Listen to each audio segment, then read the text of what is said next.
All right, now we're going to talk about potatoes. Your learning targets for potatoes is to identify the different types of potatoes and the most appropriate cooking method for each. There's a ton of variety of potatoes. We're going to talk about the three main categories. You should be able to describe how to purchase and store potatoes, and you should also know how to prepare potatoes. So, potato varieties and uses. We have the first kind is called low starch or waxy potatoes. These include the Red Bliss, Norland, White Rose, most fingerlings, and new potatoes. These are best for roasting, boiling, and using in salads, like a potato salad. Medium starch is what we call our all-purpose potato.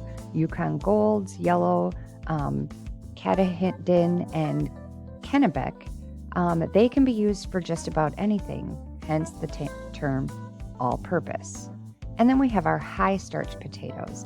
These are our Idaho and other russet. They're low in moisture, fluffy. They're great for boiling and baking and frying, but they don't hold their shape real well, so they shouldn't be used in things like casseroles or like scalloped potatoes or potato salad. When you purchase potatoes, if you look at this picture, why wouldn't you purchase these potatoes? A couple of things to note. We've got sprouting, we've got icky spots, and they look withered or wilted. You want to look for clean, smooth, firm textured potatoes with no cuts, bruises, sprouts, or discoloration. Avoid any green spots, anything wrinkled, soft, or mushy, right? Moldy with scars, and or sprouts. Now, sometimes you come across a potato when you cut it open that is green. Green is called solane. And what this is a natural reaction from exposure to too much light. It produces a bitter taste, and if eaten in large quantities, like we're talking large quantities, it can cause illness. If there's any greening on your potatoes or any sprouting, go ahead and just cut it away before preparing them. Storing potatoes. Potatoes like a cool, dry, dark place. Potatoes also do not like to be stored with strong odor-emitting vegetables such as onions. Don't store your potatoes and onions in the same place. Don't store them in places that are warm, and don't store them in the refrigerator.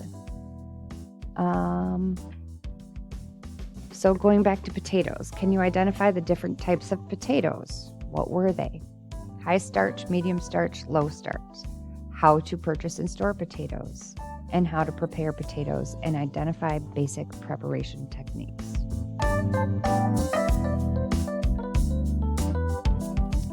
So when we talk about preparing potatoes, the first thing you always want to do, because they're grown underground, is scrub them under cold running water. Some of the recipes say that you should peel them. You don't have to peel them. Just make sure you're always cleaning them well. Cut away any green or brown spots. Rinse under cold water. This helps remove some of that excess starch.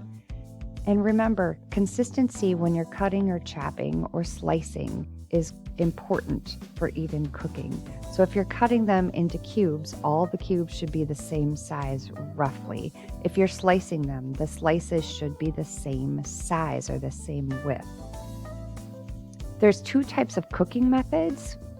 When we talk about potatoes, we have the single stage method, which is basically you wash them, you coat them in oil, season them, throw them in the oven. Roasted potatoes, single stage. And then we have what's called a multiple stage cooking method, and that's our twice baked potatoes. A twice baked potato is a potato that's been washed. You pierce the skin with a fork. You bake it in the oven for about an hour. Then you remove it from the oven, cut it in half, scoop out the inside of the potato, and then you mash that, and then add the mashed potato back into the shell and bake it again, hence the term twice baked. All right, so if we were in lab, the options would have been twice baked, hash browns, or home fries.